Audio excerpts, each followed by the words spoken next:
icon Jay-Z's name has surfaced in a new batch of documents released by the U.S. Justice Department related to Jeffrey Epstein. The documents were made public on Friday and include reports submitted to an FBI hotline in 2019. Notably, Jay-Z, whose legal name is Sean Carter, is mentioned in one of those public submissions. It's important to note from the outset, Jay-Z's name does not appear in Epstein's personal flight logs, contact books, or confirmed records. You can feel when the digital ground starts shifting again. It never begins with confirmation. It begins with murmurs, file references, archive labels, mentions of sealed drives, cataloged footage. Instead, his name appears in a complaint submitted by a member of the public to the FBI. Other notable names mentioned in the same set of hotline records include rapper Pusha T and disgraced film producer Harvey Weinstein, an unexpected grouping that has raised eyebrows online.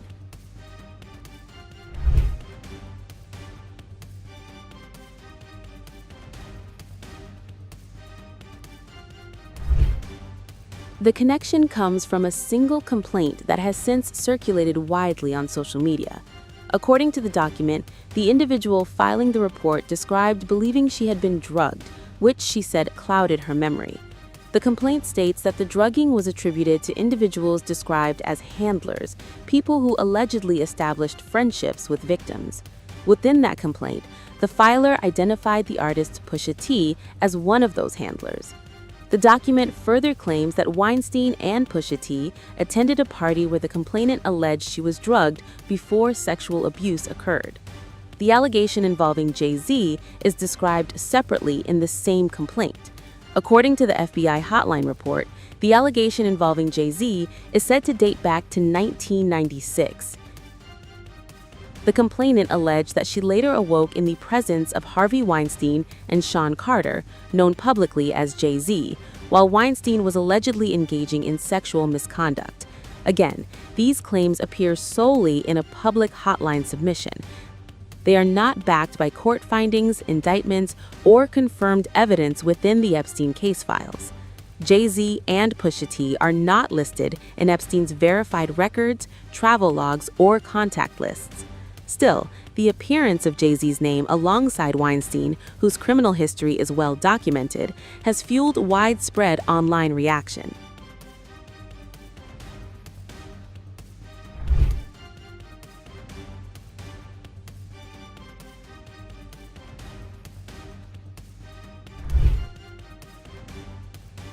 The allegations have sent shockwaves through the music industry and across social media platforms. One commenter wrote, quote, "So let me get this straight. Jay-Z was friends with Harvey Weinstein, Diddy, R. Kelly, and now he's appearing in Epstein files, and there's no truth to any of it? Interesting." Another added, quote, "Let me guess. People are about to make excuses for Jay-Z. Now, suddenly, no one wants to believe the DOJ website." As of now, no charges have been filed against Jay-Z or Pusha T in connection to these claims.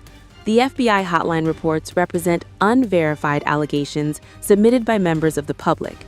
Still, the resurfacing of these names in the context of Epstein-related documents has reopened conversations about power, proximity, and accountability in entertainment. And for now, the questions continue, even as the facts remain unchanged. Records that were never meant to circulate beyond tightly controlled circles. And then suddenly the internet ignites like someone struck a match inside a vault full of oxygen. The eruption is never just about what's seen. It's about what might exist beyond what's seen. Because hidden files carry a psychological weight that ordinary scandals don't. They imply preservation, intentional storage, someone, somewhere, documented moments they believed were important enough, or dangerous enough, to keep. That implication alone destabilizes perception. When people hear that archives exist filled with unseen material, their trust in public narrative starts to fracture. Carefully curated images begin to look incomplete. Public personas begin to feel like edited trailers for a much longer, unreleased film. And that's what fuels the explosion, the belief that reality behind closed doors operates under different rules than reality presented on stages and screens. Closed environments change behavior. No cameras, or at least cameras believed to be private. No press. No audience accountability. Power To the Epstein story, we keep hearing the same phrase, dark secrets coming to light. And one of those secrets has centered around the royals, the UK. We hear a lot about it, right? For more than a decade, the name Jeffrey Epstein has been synonymous with one of the most disturbing abuse scandals in modern history, a case that touched politicians, financiers, royalty. And in the United Kingdom, that is what we got to talk about, because no name has loomed larger in this shadow than former Prince Andrew, the brother of the king. That is what we want to focus on right now, because there is so much talk about Andrew and what came out and the fallout in the royal family that we thought, let's make sense of it all, right? Because you hear a lot about it, it's confusing. And with this sweeping release of documents, which we have been dissecting almost every day, thousands of pages of emails, photographs, internal communications, all now in public view, it raises a lot of questions, and we are seeing the fallout. But here's one we want to focus on. How did a convicted sex offender maintain what appears to have been an ongoing, maybe even advisory relationship with a senior member of the British royal family after his conviction? Why do some of these documents seemingly reference communications that touch on sensitive government matters? And why are these questions being asked seriously now? Oh, and by the way, with all this coming out about Andrew, in another stunning development, the palace has now responded. King Charles III has issued a statement, a move that marks a notable shift in tone and strategy. So that's what we want to get into, and we're going to get into it right now. So for decades, it was clear from all of the materials and evidence so far that Jeffrey Epstein moved easily through elite circles, hosting lavish gatherings, cultivating influential relationships, presenting himself as a man of extraordinary access. But in 2008, that facade cracked. That is when Epstein pled guilty to Florida state charges, one count of soliciting prostitution and one count of soliciting prostitution from someone under the age of 18. And as part of this sweetheart deal that you hear so much about, he served just 13 months. He was able to avoid federal charges. It was a work release program, remember that? And again, very, very controversial. And it seems that even after that happened, even after what he was accused of, even after what he pled guilty to, yes, there were people who severed ties with him. We can see that. But not everybody. One of the figures who did not publicly distance himself was Prince Andrew. Andrew's association with Epstein dated back to at least the 1990s, introduced through Epstein's longtime associate Ghislaine Maxwell, who, as we know, was already convicted of her own sex trafficking charges, sentenced to 20 years in prison. But there was documentation between Epstein and Andrew. For example, there was a photograph of the two of them walking together in Central Park, reports of Andrew staying at Epstein's Manhattan mansion, accounts of Epstein visiting royal property. For years, this relationship was framed as a serious lapse in judgment and embarrassment, but ultimately just a personal mistake. That seemed to change a little bit in 2015. Why? Because it was that year that Virginia Giuffre, this apparent survivor of Jeffrey Epstein, went public with a civil lawsuit. And she alleged that Epstein and Maxwell trafficked her and that she was forced to have sex with Andrew on 3 occasions, including when she was 17. And her allegations were detailed, they were specific. Now, to be clear, Andrew categorically denied them, denying not only the allegations, but even ever meeting Giuffre. It's complicated by the fact that there was a photograph of apparently the two of them together that has been widely circulated, although he seemed to suggest, per the BBC, that he thought that photo might have been doctored or fake in some way. But again, he was never brought up on any kind of criminal charges with respect to this or anything to do with Epstein. You fast forward to 2019. Andrew attempted to counter the narrative publicly in a now infamous BBC Newsnight interview. Instead, I would just say probably proved to be a little more relaxes differently in private. So when talk of archived footage from private environments surfaces, it hits deeper than written allegations ever could. Video implies context, movement, atmosphere, tone. It collapses distance between observer and event. Even the rumor of such footage triggers reputational defense mechanisms instantly. You start seeing narrative management unfold in real time. Statements emphasizing lack of verification. Media framing that leans heavily on uncertainty. Panels discussing digital fabrication technology before anyone has authenticated anything. On the surface, those are reasonable cautions. But the speed and coordination often reveal something deeper, institutional anxiety about perception spiraling out of control. Because perception moves faster than evidence. And once perception hardens, evidence struggles to reverse it. That's the real shockwave when archive rumors surface. not problematic than he thought it would be. His explanations came under a lot of scrutiny, like the claim that, hey, I couldn't have done anything with Giuffre because I was at a Pizza Express that evening at a children's party. Or remember when he tried to refute Giuffre's claim that he was sweating heavily dancing at a bar with her because he said he has this or he had this obscure medical condition or he didn't sweat? Yeah. So what happens? Queen Elizabeth forced her son to step back from public duties. His charities, military affiliations, they were ultimately stripped away. The damage was severe. And the story escalated again, because in July of 2019, Epstein was arrested on federal sex trafficking charges in New York. 1 month later, he died in his jail cell. But that wasn't the end of it. No, the legal reckoning didn't end with his death. 2021, Virginia Giuffre filed a civil lawsuit against Prince Andrew, then Prince Andrew, in U.S. federal court. And facing the prospect of a very public trial, Andrew reportedly settled the case in 2022 for an undisclosed sum directed to Giuffre's charity. Now, the settlement included apparently no admission of liability, but it did cement Andrew's isolation. He seemingly withdrew almost entirely from public life, seemingly was living a quiet life at Royal Lodge in Windsor, and for a time it appeared the story maybe reached its conclusion. Not quite. For years, the U.S. Department of Justice, the DOJ, held an enormous cache of investigative material from the Epstein case, victim statements, flight logs, tens of thousands of communications.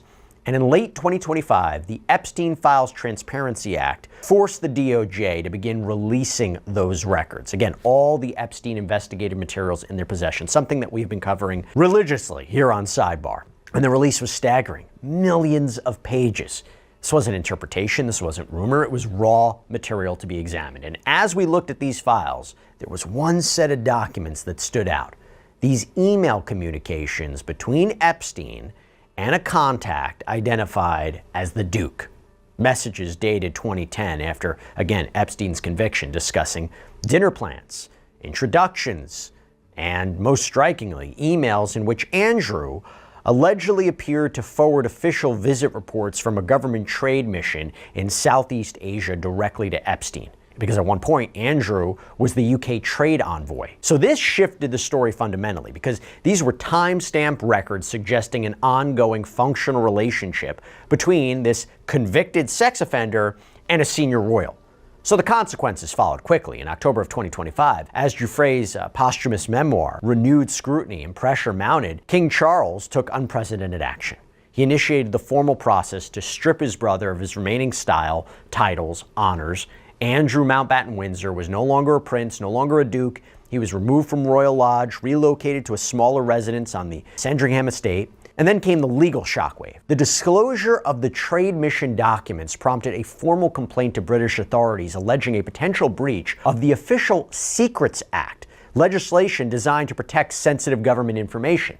And the Thames Valley Police has now confirmed that they are assessing the materials. So for the first time, Andrew was not simply confronting public disgrace or civil litigation. He was facing the possibility of much more serious legal scrutiny. Potentially, are we talking a crime? And that is where the story stands now. So what began as a controversial friendship evolved into a public reckoning, a legal settlement, the loss of royal status, and now a police assessment triggered not by rumor, but by seemingly documentary evidence emerging from a U.S. court-ordered release. And the ground has shifted completely. So with the police now assessing this, what does that actually mean? More importantly, what are they looking for? This isn't about relitigating Virginia Giuffre's allegations. That was a civil lawsuit. It's been settled. This is something different. This is about documents that we haven't really talked about before. Andrew's official role.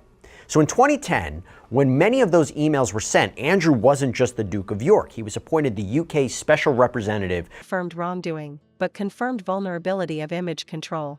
Image is currency in elite ecosystems. Reputation fuels influence. Influence fuels access. Access fuels protection. Hidden archives threaten that entire chain because they represent unfiltered documentation, moments outside the reach of public relations architecture. Moments that may contradict carefully constructed narratives. You can see how quickly digital investigators mobilize when archive talk erupts. Old footage resurfaces. Event photos get reanalyzed. Background figures zoomed, enhanced, debated. Timelines reconstructed through crowdsourced research. The internet has turned archival speculation into participatory forensics. And institutions struggle to contain that velocity. Another pattern always emerges: fragmentation. Instead of unified scrutiny, Discourse splinters into ideological warfare. Supporters dismiss everything as fabrication.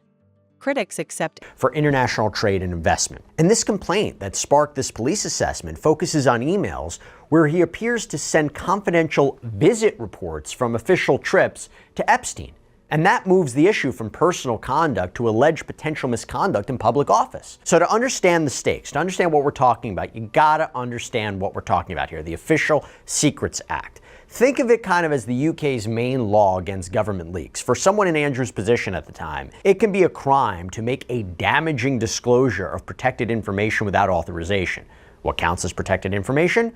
Things like security secrets, defense plans. Crucially here, international relations. Those trade reports from Southeast Asia, they're all about diplomacy and international deals. That's the international relations category that seemingly we're talking about. So the core question for police now is this: could sharing, or allegedly sharing, those official documents with a private foreign citizen, especially one with Jeffrey Epstein's background and connections, can that be seen as a damaging disclosure that harmed the UK's interests? That's the legal question. That's what they're assessing. So it is critical to kind of be precise about what is happening here, right? So the police statement says that they are, quote, assessing the information. This isn't an abstract concept. The same document dump triggered a separate active police investigation into former British ambassador to the United States, Peter Mandelson, over similar allegations of sharing sensitive information with Epstein, on top of the fact that he just had apparently weird communications with the guy. But the precedent is being set, okay? So I want to dive into this. I want to get into the emails. And we're going to coin these the Invisible Man emails, because the document release contains a separate set of emails from the early 2000s involving an individual using the email signature, The Invisible Man. Now, the messages span roughly 2001 to 2002. They're addressed primarily to Ghislaine Maxwell. The identity of the sender is not explicitly stated in the release files. However, contextual references within the emails include mentions of royal residences, official schedules, travel that is consistent with Andrew's movements during that period. So for example, in one August 2001 email, the Invisible Man, again, let's presume it's Andrew, we don't know for sure. The Invisible Man writes to Maxwell from what appears to be a royal setting, describing being epimoral and referring to the royal family and the girls, okay, in the context of daily activities. And in that message, the sender writes, quote, I am up here about moral summer camp for the royal family. Activities take place all day and I am totally exhausted at the end of each day. The girls are completely shattered and I will have to give them an early night today as it is getting tiring splitting them up all the time. How's LA? Have you found me some new inappropriate friends? Let me know when you are coming over, as I am free from the 25th of August until the 2nd of September and want to go somewhere hot and sunny with some fun people before having to put my nose firmly to the grindstone for the fall. Any ideas greatly received. See ya, A XXX. And remember, when we talk about girls, Prince Andrew has 2 daughters. Okay, in a separate August 2001 exchange, Maxwell tells the same sender that she has only been able to find appropriate friends, writing, so sorry to disappoint you. However, the truth must be told. I have only been able to find appropriate friends. We'll let you know about some church meetings on those dates. Kisses, GX. And the sender responds, distraught. You probably wouldn't know, but I lost my valet on Thursday. He died in his sleep. He had been with me since I was 2. I'm a little off balance as not only has my office been restructured, I have left the RN and now my whole life is in turmoil as I have no one to look after me. He was a real rock and almost a part of the family. If you have any good ideas as to how to get my mind back on track, I'd be grateful for advice. See you real soon. Everything is proof. The middle ground, cautious analysis, gets drowned in tribal noise. And that fragmentation protects systems from structural examination. Because archives don't just expose individuals. They expose ecosystems, networks of proximity, shared environments, repeated access points where influence intersects with insulation. Patterns matter more than isolated incidents. If documentation suggests normalization of certain spaces within elite culture, perception shifts from coincidence to systemic tolerance. Systemic tolerance is far harder to defend. That's why conversation often gets redirected toward personalities instead of structures. Structural scrutiny threatens more people simultaneously. And archive rumors inherently pull focus toward structure. Who had access? Who enabled access? Who ignored warning signals? Timing also amplifies the eruption. Hidden files rarely surface during calm era. Distracted me. And Epstein writes back, your apology is accepted. In this instance, I can't say you were distracted by very little. And look, we know, prosecutors said that massages were the instrument to begin and facilitate abuse. Whether this person was an adult or not, it's just gross. But it continues, like how about this one from Jeffrey Epstein to a redacted person, we don't know who it is. August 2nd, 2015 at 5:30. Now that I understand, try to take some nude photos. Be open, brave, sexy, wild, dance, jump, have fun, live. The response back to that is, okay, I asked my friend, so she will take some sexy photos tonight or tomorrow. This message from Epstein, I think you should take some yourself first. Now I want you to be free with yourself. First, I think you should study English, go online. There are many classes. Then take the TOEFL test. The photos should not be porn, but should be sexy. Do you watch porn? For example, you want to be free without being porn, but laugh, have fun. You are going to be 22, not 14 years old. How about this one? This is to Jeffrey Epstein. It isn't easy for a Teletubby to look sexy. I would go before I go out and take some XXXXX. And by the way, this is in response to what Jeffrey Epstein had written. Thanks for your help. Send photos of you, and sexy would be appreciated. How about this one? Unfortunately, is now ingrained in my mind. I'm going to have to be careful how I say it. And he's really quite blunt. This is Saturday, August 15th, 2015, 11:05 p.m. Take a selfie of your bleep and send. I think you know what he's referring to, a private area of a woman. The response back, writing to Jeffrey Epstein, I'm sorry, I was a little bit lost when you asked me about sex and what I want to try with you. As you know, I am a virgin, so I know nothing about sexual life and cannot answer you. What I know, I want to try sex because I maybe will feel more confidence. Sometimes I think I am too shy for modeling. You are attractive for me, and that's why I told you, why not? I think an argument could be made, maybe this is somebody who is not from the United States, kind of like broken English. There's this one from Jeffrey Epstein to somebody, redacted, April 22nd, 2012. Make sure you take some form of antibiotic for the bleep, Cleocin or some such. You've had many bleeps in just a few weeks. He's referring to male genitalia, that she's been having a lot of sex. So the response back is, Jeffrey, I am a clean freak. I contact my doctors for every little thing, not so many, always the same, and always with condom. We'll take a test. That's always useful. I'm a bit surprised to see these messages. He responds back, I only want good for you. Now you could see prosecutors maybe saying that this person was used by Jeffrey Epstein, right? Outsourcing her to different men, right? How would he know that she was with so many men, allegedly? It's vile. It arguably goes to maybe even like a grooming kind of thing too. You know, I'm only looking out for you. But how about this one?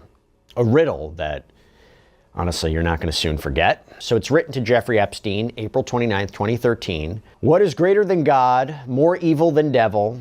Reach, need it. Poor have it, and if you eat it, you will die. What is it? And the email in this conversation at one point back is, or your bleep, meaning female genitalia, either works. And this person writes back, ha ha ha, great answer, I like it, but poor don't have my bleep. How about this one? Actually, I think this one is important in a sex trafficking context, okay? So this is from Jeffrey Epstein to, again, an unidentified individual. Okay, now it's time to send me great sexy photos, no excuses. Person writes back, you will be receiving at least one sexy photo every single day until the day I see you in New York. They leak when leverage is highest, politically, culturally, reputationally. Release material into a neutral climate, it fades. Release it into polarization, it detonates. Right now, institutional trust is already strained globally. So archive speculation plugs directly into existing skepticism. People are primed to believe sealed documentation exists beyond public reach. Primed to suspect elite protection networks. Primed to question whether official disclosures were ever complete.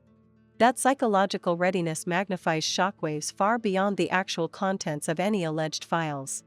Even if nothing new is verified, the eruption reopens unresolved narratives. And unresolved narratives linger in collective memory like unfinished business. Every new leak rumor revives old questions. Questions that never received closure satisfying enough. New York in the end of October, first one soon to come, with a wink face. And this is important. Epstein writes back, your trip will depend on how sexy they are. Okay, So in a sex trafficking case, the prosecution would need to prove that the defendant enticed or recruited a victim to engage in sex acts. It's kind of commercial sex, right? So if you reward somebody or you promise something of value to get sex, those are key elements, key evidence in this kind of criminal case. So sexy photos in exchange for a trip, maybe the argument could be, hey, it was just tongue in cheek, maybe he was joking, but you could see how prosecutors could say that is evidence of sex trafficking, or maybe just something to think about. By the way, just talking gross for a second, I gotta mention Peter Attia. This is the anti-aging influencer. You've probably seen him on social media, recently appointed contributor at CBS News, although it does become a question about his role at that company moving forward. He was mentioned almost 2,000 times in the Epstein files, the newly released Epstein files, specifically emails between him and Epstein from 2015 to 2018. And I'm not gonna lie, they're really, really disgusting. Attia wrote in one email to Epstein in February of 2016 that a woman's private part is, quote, low carb. Added, still awaiting results on gluten content though. How about this email dated June 24th, 2015 with the subject line, got a fresh shipment, where Attia seemingly writes, the biggest problem with becoming friends with you, the life you lead is so outrageous, and yet I can't tell a soul. Kind of chilling when you think about Epstein and the fact that he was, again, brought up on federal sex trafficking charges of minors, accused of abusing minors for years. But Attia went on the defensive. He wrote a long response on X, reads in part, reading that exchange now is very embarrassing and I will not defend it. I'm ashamed of myself for everything about this. At the time, I understood this exchange as juvenile, not a reference to anything dark or harmful. He added that he did not participate in any criminal activity. He also added that he was, quote, never on his plane, never on his island, and never present at any sex parties. I will say Attia stepped down from his role as chief science officer at the snack bar company David Protein. It was also reported that a 60 Minutes segment that he was featured on has been pulled. And again, no word at the time of this recording on the future of his association with CBS, but we'll see. Oh, this one was a surprising one. Didn't expect this. In the Epstein files, there was a reference to Diddy. Yeah, a connection to another major federal sex crimes defendant in recent history, P. Diddy. So this was from somebody, unidentified, to Jeffrey Epstein, January 1st, 2013. How are you feeling? We were invited to Ike Batista boat on the 2nd, went to P. Daddy party, met some interesting PPL people. Didn't see Elon though. Miss you, kiss.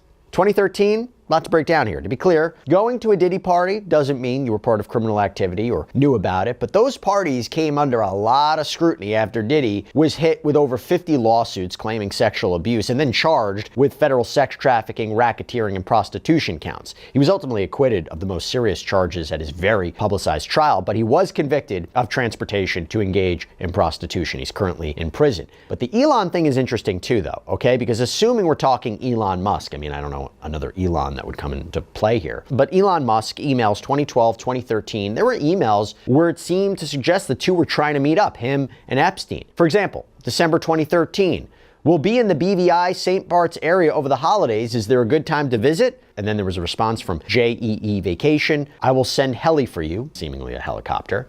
Actually, I could fly back early on the 3rd. We will be in St. Bart's. When should we head to your island? On the 2nd? Did we need for public trust? The digital age intensifies this cycle because documentation rarely exists in one place anymore. Duplication is infinite. One archive becomes multiple backups. Encrypted drives. Cloud mirrors. Anonymous drop portals waiting for activation.